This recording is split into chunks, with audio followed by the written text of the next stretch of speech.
CBS Radio Mystery Theater presents...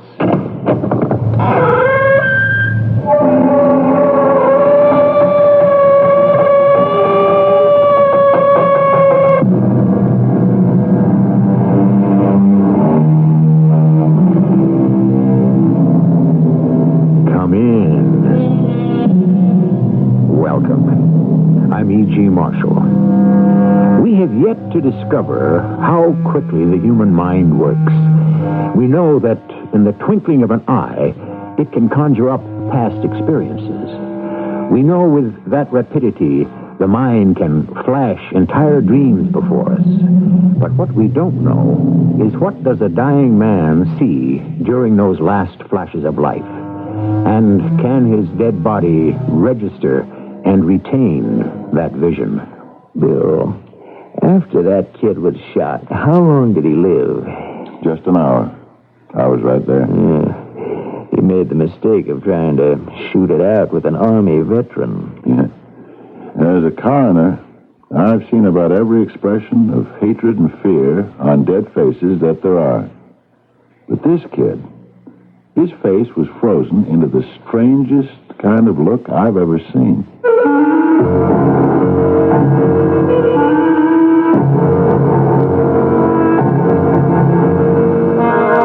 Our mystery drama, Double Cross Death, was written especially for the Mystery Theater by James Agate Jr. and stars Fred Gwynne. I shall return shortly with Act One.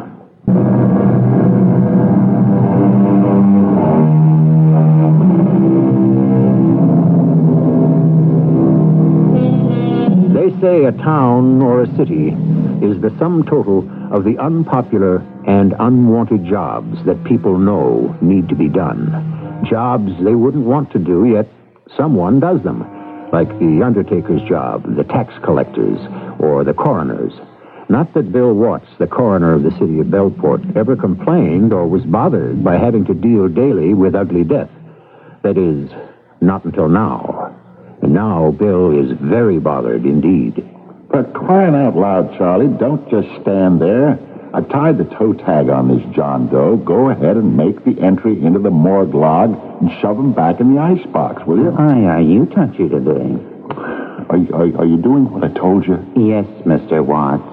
If you would be so kind to stand me the morgue log, which is under your chair, so I can enter the name and number, I'll have John Doe back in no time. Sorry, Charlie. Oh, that's okay. For many years I've been working with you down in this tiled sub-basement. I've never seen you blow off so much steam. Well, it's that face. What face? Didn't you see the kid you just pushed in there? He gives me the creeps. Bill, I think being a coroner is finally getting to you. Is that what it is? Yeah, which is what makes it hard for me to understand why you refused the early retirement and the bonuses they offered you. You deserve it. I can't do it just now. I can't. You mean because of him? I can't just shove a no-name derelict onto a cold shelf and forget all about him. If he hadn't attempted that holdup, there wouldn't have been any shooting. And my niece would still be alive.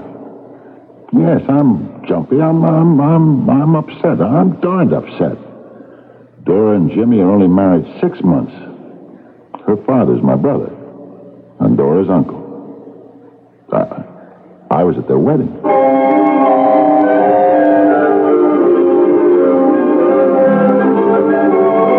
Ed, that was the nicest wedding I've ever been to. Excluding the one where you married Eleanor. Well, you know, this morning when Dora and Jimmy were taking their vows, I could almost hear my Eleanor sing. I do. Well, we all miss her, Ed. You know, I kept thinking, Bill, how much my sweet Eleanor would have loved it. Seeing her daughter stand up there at the altar. Yeah, I suppose you have to believe the Lord giveth and the Lord taketh away. Yeah, they're taking away too darn much from me. My wife dies, and now I'm losing my daughter. No. That's not the way they tell it, Ed. You haven't lost a daughter. You have gained a son. Baloney. They don't know Jimmy McCall. Look, I know Dora's crazy about him, Bill, but I could never really warm up to him. That's my fault, I guess. I mean, he is a war hero. Got to be a second lieutenant, came out of Vietnam alive. I just don't know what it is. Our personalities somehow don't seem to mesh. You'll feel differently when you get to know the boy better. I'm not going to get to know him any better than I know him now. Don't forget, he's been pumping gas for me since he got out of the service. Well, things like this take time, you'll see. I think Dora's smart enough to choose the right husband. I hope you're right. I hope she hasn't just fallen in love with a uniform and hasn't looked behind the medals. What do you see behind the medals? I say an irresponsible, immature young man, Bill, who thinks the world owes him a living. Dissatisfied with working as a garage mechanic. There's nothing wrong with wanting to better yourself. Not if you work for it.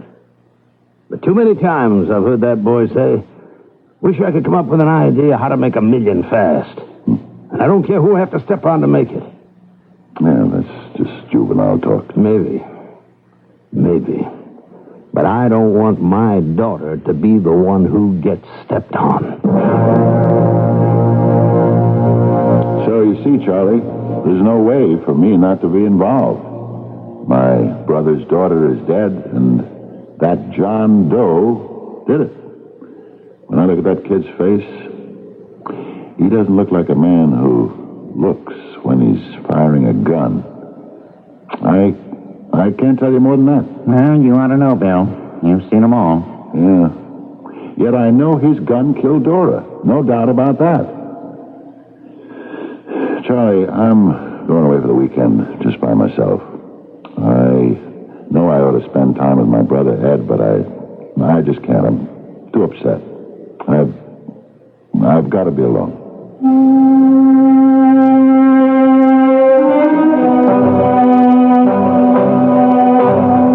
Well, you're back.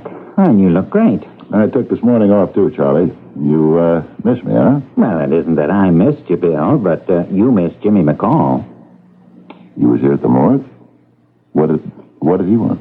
Well, it was strange the way he hedged around and said he just stopped by. And did we still have that John Doe? You mean the John Doe he shot? He wanted to know if we'd taken him off to Potter's Field yet and buried him, and I said no. We had to wait the appropriate time in case somebody came forward to claim him. He didn't even know this bum who tried to hold him up, and now he's concerned about burying him? It doesn't make sense. I got something else to tell you that doesn't make all that much sense either. When you came in, you had to drop everything and hightail it over to the chief's office. I know what he wants to talk about. Bill, old boy, don't you think it's about time you stepped down and made room for a younger man? Well, I don't think it's about time.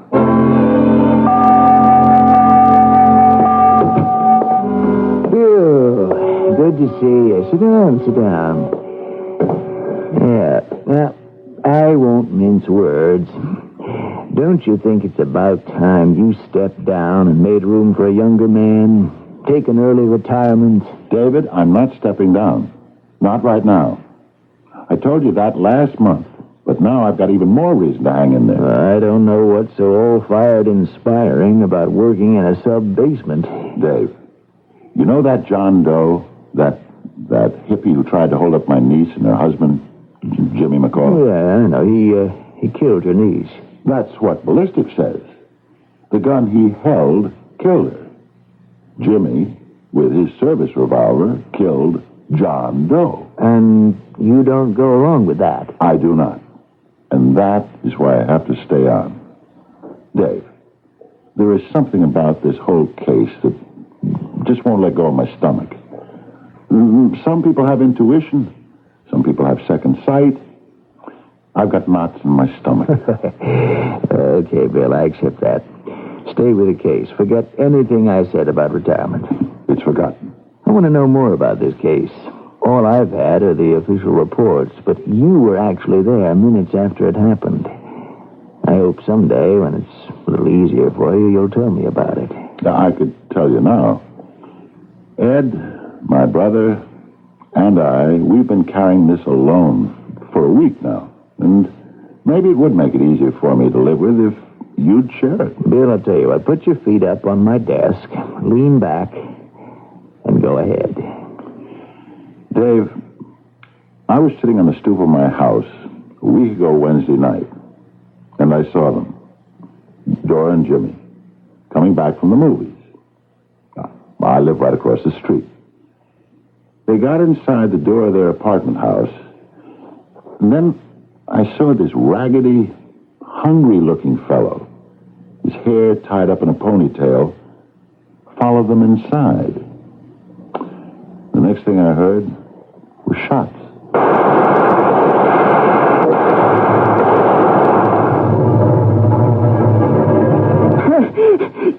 You killed her! You killed her! Let go of him, Jimmy.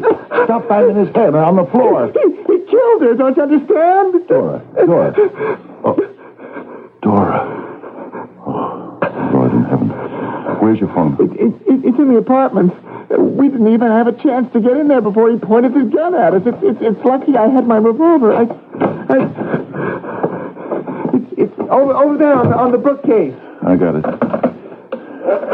Hey, aren't you, you're Dora's Uncle Bill?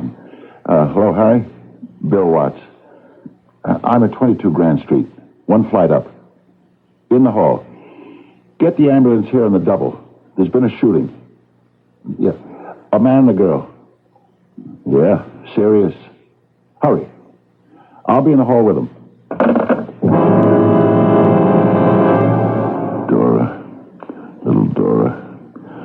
Oh, it's too late. She's gone. Why did this have to happen? Why? Why? We didn't have any money. Why hold us up? I've got to tell Eddie. How am I going to tell him? Oh, Dora's father, yeah. Who's going to tell him? Oh, he loved her so. Well, we all did. Oh, it's going to kill him. Look at this creep. He's still alive. I wish I'd finished him off. Jimmy, I want you to try and be calm. And remember what happened. Can you tell me? Well, we saw a movie tonight. We don't go out much, and Dora wanted to go to this movie. You know, Uncle Bill, I'd do anything to make her happy. So I said, sure, let's go. Jimmy, tell me about this. I want to know what happened. Well, we were just coming home, that's all. We go up the stairs to our apartment, and suddenly there's this guy, and he says, this is a stick-up. And I said, we don't have any money. We just been to the movies. My last quarter went for popcorn. We spent it all. And he says, go inside and get some. Well, I reach for my gun, and I start firing, and he starts firing, and the next thing I know, Dora's on the floor. And I'm seeing a hole in their neck, and I go crazy, I guess, and I pump every bullet I have into him. He killed her. He killed her. Tragedy strikes with unexpected swiftness, and when the pain and suffering die down, people want to know, how did it happen? What really happened? Are there two sides to the story? Who do you believe? Why did it happen? I reveal no secret when I tell you Jimmy McCall's account of how his wife and the hold-up man died is not believed by everyone. Why not? You will find out when I return shortly with Act 2.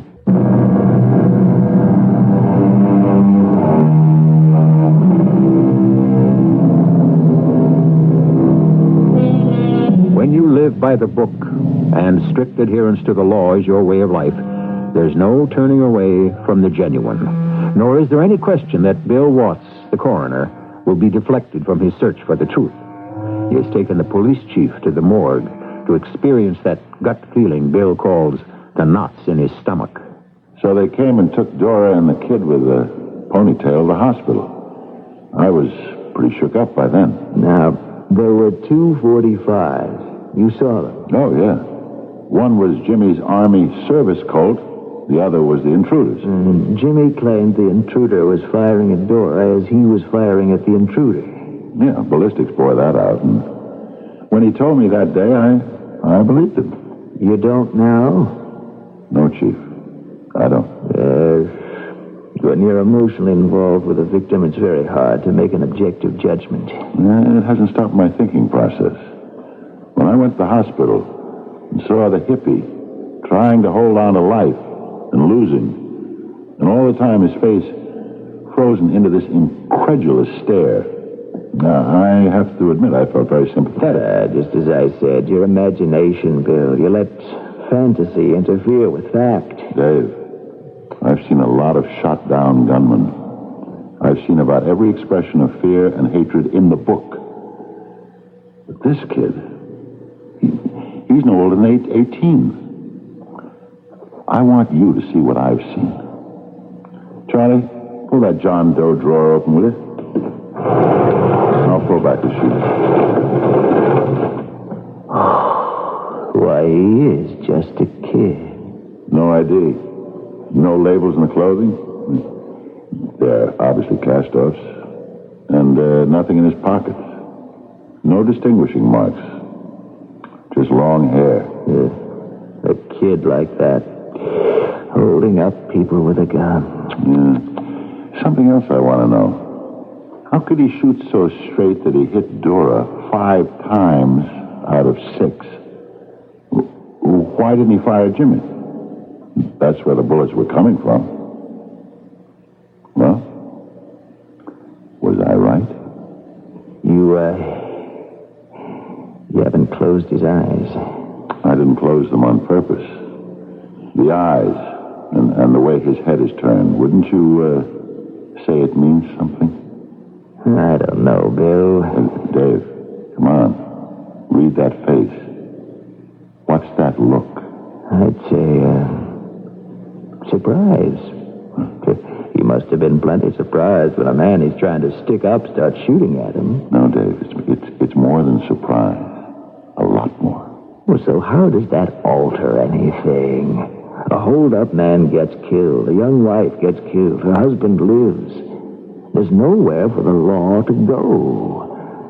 Retribution's been taken out of our hands. There's no doubt Jimmy McCall fired in self-defense, so why don't you close that drawer and forget it? I wish it were possible. There's one thing I didn't tell you. You know, I was right next to this kid when he died. Moments before the end, he looked at me. Just his eyes. He was trying to say something. And then he was gone. What are you reading into his expression? His expression says, why me? Why are you doing this to me? Ed, I came over because, did I hear right you're closing up the garage and the gas station? You heard right, Bill. It's for sale. Well, what are you going to do with your time? I don't know yet. I just wanted to change from what I was doing. Mm-hmm. And your son-in-law, Jimmy? He'll find other work. I'm not worried about him. Is this a really good idea at this time? I mean, it seems to me you ought to make yourself busy as you can. Spoken like a concerned brother. Look, Bill, my little girl was killed. Life doesn't have the same meaning for me now. First Eleanor, now Dora. I just don't see any order in my life. Ed, I have a great idea. What is it? Well, here we are. 2 old men. Wait a minute. Where do you get that 2 old men stuff? Are you young? Am I? No, we're not young. So? We're old. Not very old, but old. Dora had already left home, so you were alone. And I'm living alone. And besides that, what's even more stupid, we're living separately in the same town. You want to come and live here? I was going to suggest you come live with me. You know, Ed, you and I are all we've got. Especially now that you're out of the gas station business. Look, I'm not dead. I've got my photography, you know. I'm making a bigger dark room, putting in a new one larger. Yeah, but when we're not working at it, what are we doing? Feeling sorry for ourselves. Exactly, you bet. And why? Because we're lonely. I've had a lot of practice being that. This shooting of Dora, it's bugging me. I could use your help on this, Ed. You're smart. 2 heads would be a darn sight better than 1.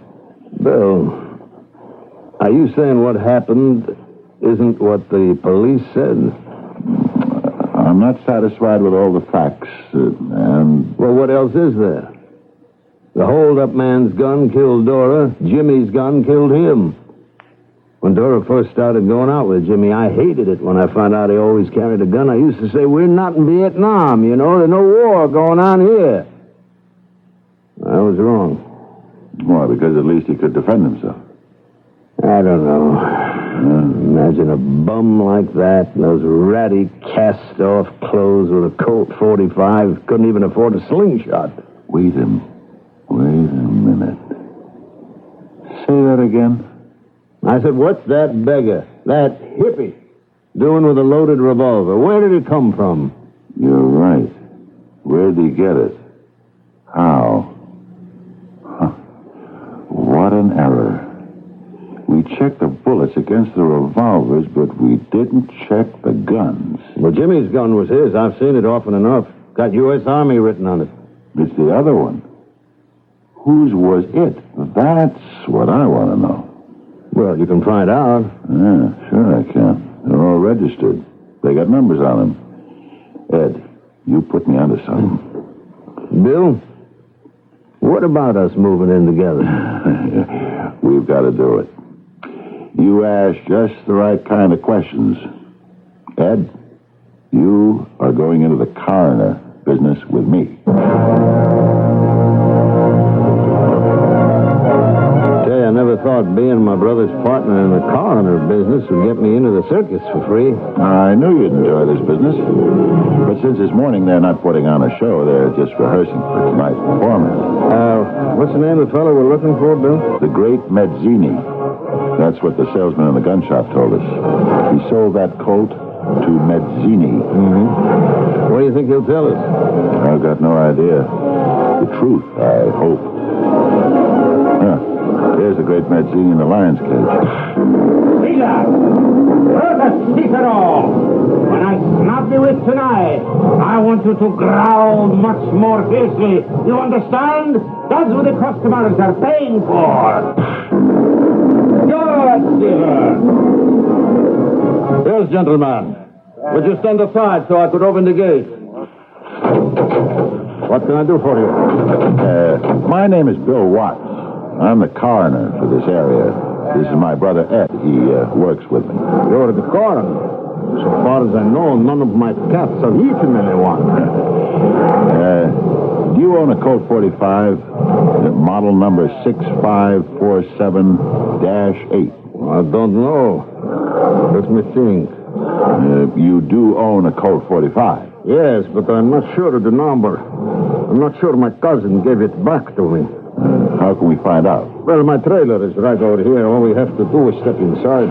Follow me. Hey. Say, this is great. I wouldn't mind living in a trailer like this. I know. I have it here somewhere. Oh, here we are. I wrote it down. What did you say the number was on the Colt? 5647-8. 564. Yes, that's it. May I see the revolver, please? Oh, but I'm afraid that my cousin still has it. He borrowed it from me a couple of weeks ago. He wanted to get in target practice. Well, is there something wrong about it? You could say that, yes. Well, I could get it back for you any time. My cousin is a veteran. He was in Vietnam. Mr. Mezzini, where is your cousin now? He works in a garage in a gas station downtown.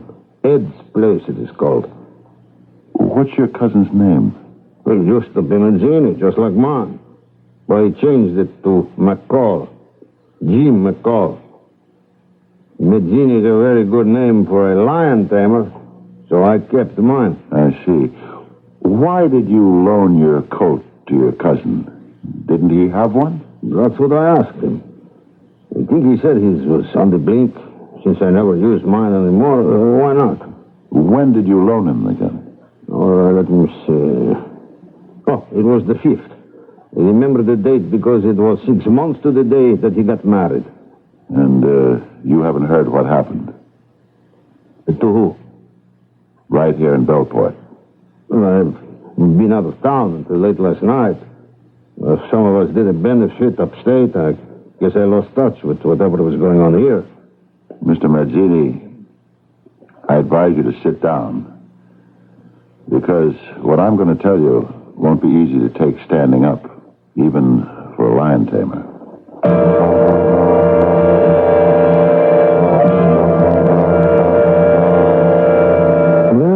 gets more interesting every day.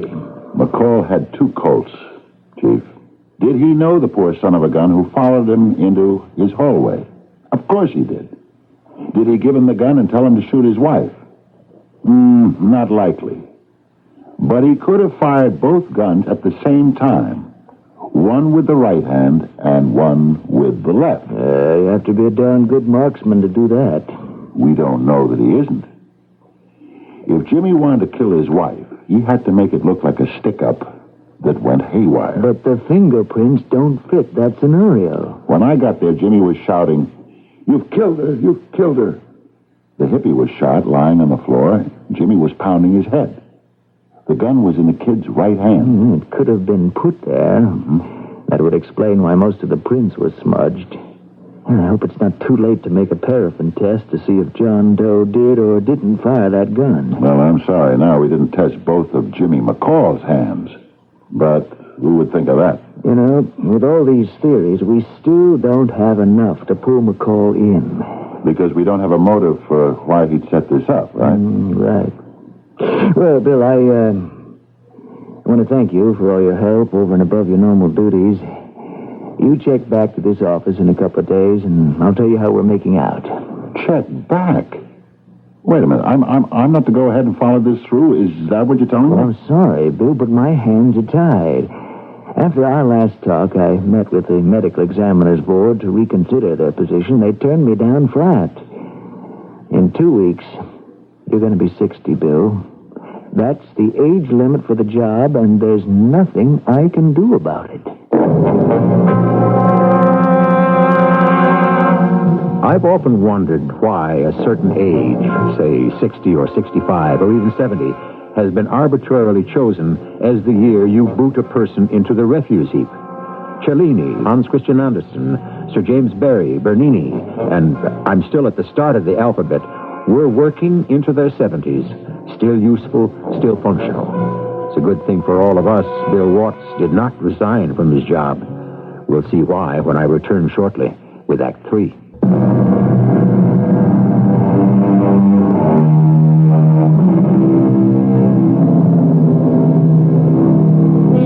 Bill Watts is due for a birthday in 2 weeks. A fact he does not think calls for a celebration. For then, Bill will be 60, and the powers that be are asking him to retire to make room for a younger man. But there are murders to solve, and although the finger points in only one direction, Bill is searching for the motive. Ed, I'm going to challenge their retirement date. The chief is putting some other guys in the case, and I'm out. Of course, what they don't know down at City Hall is that Bill Watts is never out. How close are you, Bill? Very. To know there's a murderer going around town free as anything, with Doris' blood on his hands, is getting to be hard to take. Yeah, well, it won't be for long. If I hadn't sold my garage, Jimmy McCall would find a tire iron wrapped around his head. Ed, in the time that he worked for you, can you remember the name of any pal of his? Anyone he saw regularly or was friends with? I can think of one person right off. He was Jimmy's captain in the service. They used to go bowling together. Then that stopped all of a sudden. It was after Jimmy got interested in Dora. You have a name? Yeah, name's Hank Fuller. I just happened to find the envelope of a congratulations card the other day of the wedding. The mail came here for both of them. Here it is. Yeah. H. Fuller, 23 Sacramento Drive, Bell River. That's the old part of Bellport. Mm-hmm. Ed, how about you and I taking the afternoon off and enjoying the sights of Bell River?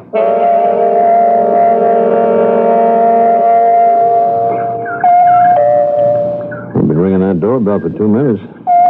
Nobody's home. Yeah, the question is, do we go away and come back in an hour, or do we sit in the park across the street and wait and watch? You guys want to see me? Mr. Fuller? That's me. How do you do? Mr. Fuller, I'm Bill Watts, the coroner's office in Belfort, and this is my brother, Ed. Coroner's office? Yeah, I understand you know James McCall. No, I don't know him. Are you sure? Jimmy McCall? I told you I don't know the man. So if that's all you came to see me about, if you don't mind, I'd like to open my door. Would you mind if we go inside with you and ask you just a few questions? I do mind. This is my house. I'm a private citizen. I'm not answering any questions for anybody. Did you write this letter? It's addressed to Jimmy McCall, and isn't that your name and address in the upper left-hand corner? I might have known. Then you do know him. I hoped I'd seen the last of him. Now he reaches out and spoils people's lives. You're both here about his wife and the man who's supposed to have held him up, aren't you? Yes, we are. Well, I guess I might as well take you inside. No use standing out here. I'll tell you this. Knowing McCall as I do, that wasn't only a double shooting. That was a double cross. You should know, Mr. Fuller, that Ed here is the father of the girl who died. Jimmy's wife. Oh, I'm sorry, Mr. Watts. Thank you. I'm not usually so abrupt, but the name Jimmy McCall gets my hackles up. You said double cross. Not because I have any inside information about the shooting, but because I know Jimmy. Well enough to send him congratulations when he got married. Who says? Well, that letter we just showed you. We only have the envelope. Is that what he told you it was?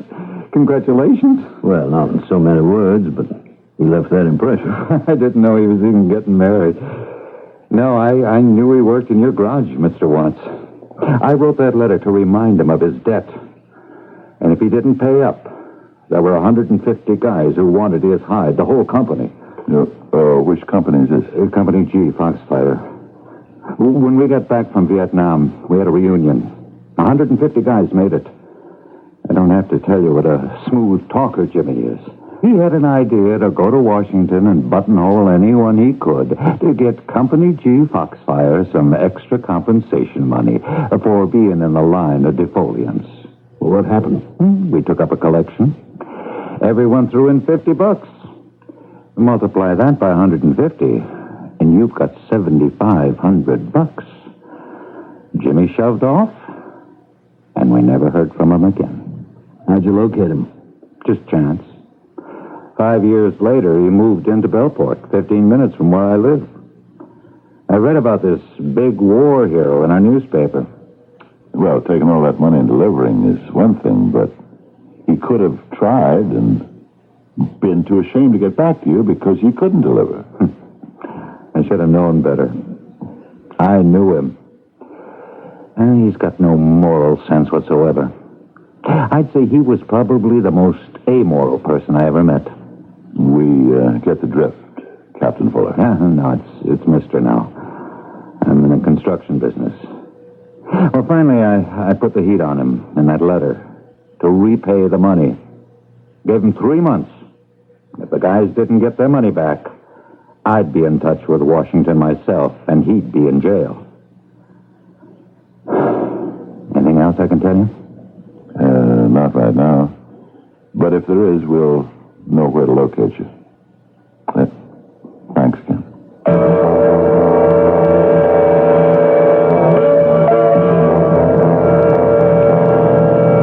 Bill, how come when I first met this big war hero, I didn't see through him? Well, we're still not that much closer to knowing what he had to gain if he engineered this whole thing. Look, there are no ifs in my book.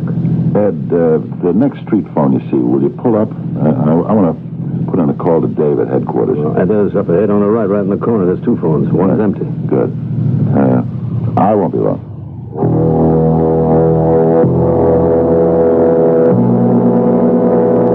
Yeah?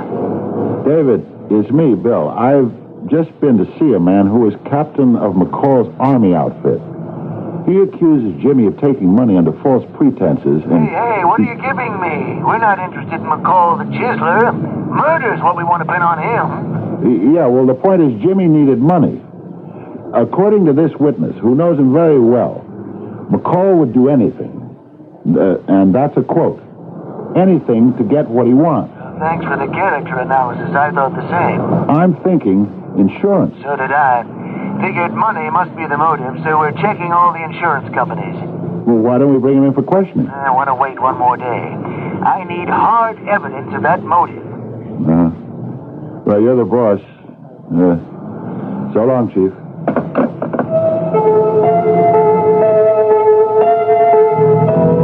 What do you say? I said wait a day. Don't bring him in.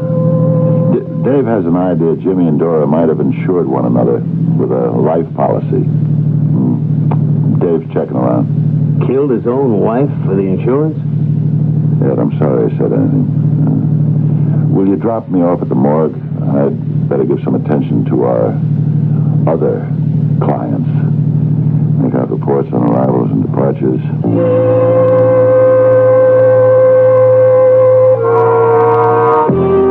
Hi, Bill. Just waiting for you so I can go out for a little dinner.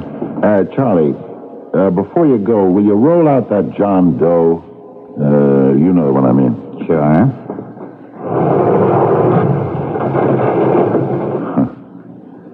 Look at him. I don't know. I just don't know. Mind if I say something, Bill? Every day you roll him out and you stare at him like you're waiting for him to tell you something. What is it? Will you go and run along and have your dinner, please? I'll be at my desk working up reports. Will you go on and beat it?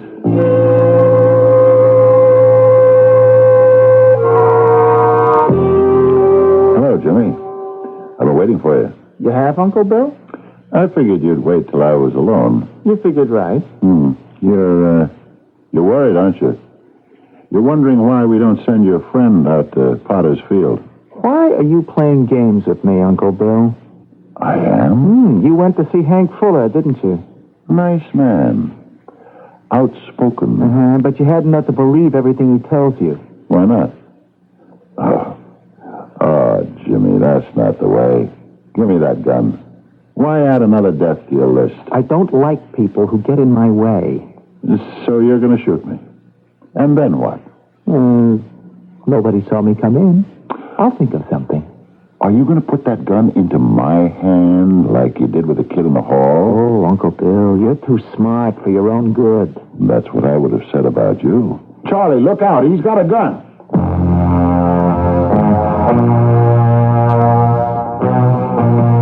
If he hadn't attempted to kill you or threatened to, we still couldn't have booked him. Now, at least we've got him on that. The gun was empty, Chief. He says it was a practical joke, just to scare me.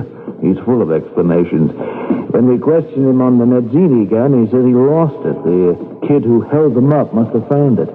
Ed and I think we have a way of cracking his alibi. So you said. That's why I'm taking you to his cell. I think it's worth a try. Bill, you've been right so many times, I wouldn't dare refuse you.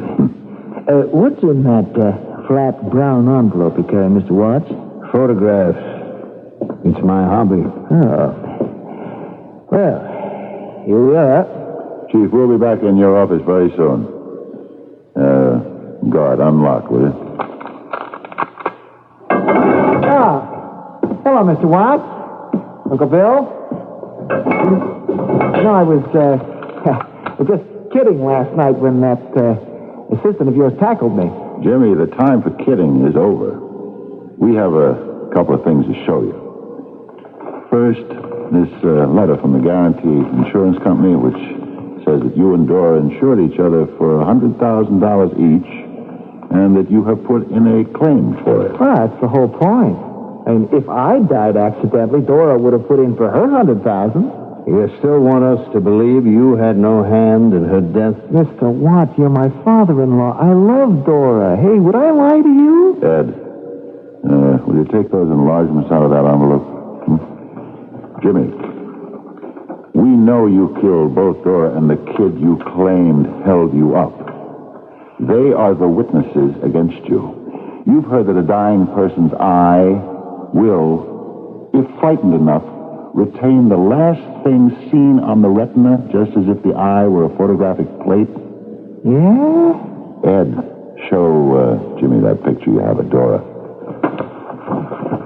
Ed took this picture. Don't be afraid to look at it. It's an 8x10 close-up of her face. You notice her eyes are open.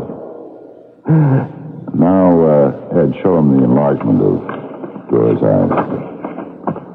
Jimmy, look real close. You see what we saw in her eyes? The right one is the clearest. I don't believe it. Now, Ed, the close-up of the kid's eyes. Jimmy, what do you see in his eye? Do you see two hands, each holding a Colt revolver? Do you see the face of who is holding the guns? It's you, Jimmy, isn't it? Get out of here. Get out of here, both of you. Yeah, I shot them, both of them. One with each hand, 5 bullets. I wanted the insurance money. It was the only way. We got him to sign the statement today, Bill. I don't know if it'll hold up in court. It's a form of insanity. He used a dead kid as a blind? Yeah, found him on Skid Row. Told him he'd give him a job and to follow him home from the movies. That's how he got the kid up into the hall. Bill, why did you keep pressing me that it wasn't an open and shut case? There was that look on John Doe, Chief. Not surprise, not fear. It was the look of being betrayed. Last night, McCall kept babbling about some pictures you'd shown him. He was pretty excited over that. Oh, yeah? Well, Dora's father showed him some photographs that he'd cooked up. That Ed is really a genius with a camera. I guess McCall's conscience finally spoke up loud enough for him to hear.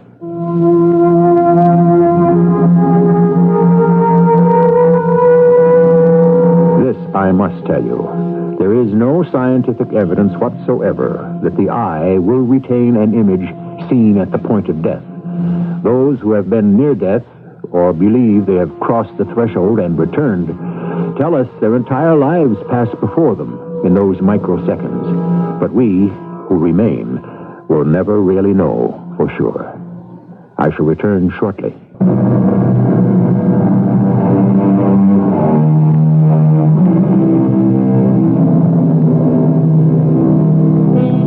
You and I, who have followed the Mystery Theater closely, know there comes a point in the story where everything hinges on one salient fact. Today, that essential ingredient was the perseverance of a man they said was too old for the job. This is the kind of nonsense I enjoy disproving whenever I can. Our cast included Fred Gwynne, Russell Horton, Mandel Kramer, and Ray Owens. The entire production was under the direction of Hyman Brown. And now, a preview of our next tale. What happened to your assistant, Panther? We thought he would make more money selling small cakes to the crowds at the guillotine. Oh, how horrible. Like a ghoul, I told him, selling refreshments as the knife falls. Oh, I'm so ashamed of Panther. Did you say you had them ready? Oh, yes. I have to go to the back. It is not the kind of pastry one can leave lying about. Simon, let me give you this. Gold louis. The price agreed on. Oh, sister, you did not have to give it to me this instant. Thank you. Oh, no. Sister! Oh, Lord in heaven, she has fainted. Sister, wake up. Oh, what am I going to do? Water. Yes, that's what. I'll get water. Sister, please wake up. Oh, may the Lord forgive me for what I'm going to do, but I cannot just let her lie there. This is E.G. Marshall, inviting you to return to our Mystery Theater for another adventure in the macabre. Until next time, pleasant dreams. Let's all go to the lobby. Let's all go to the lobby. Let's all go to the lobby to get ourselves a treat.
Let's all go to the lobby. Let's all go to the lobby. Let's all go to the lobby to get ourselves a treat.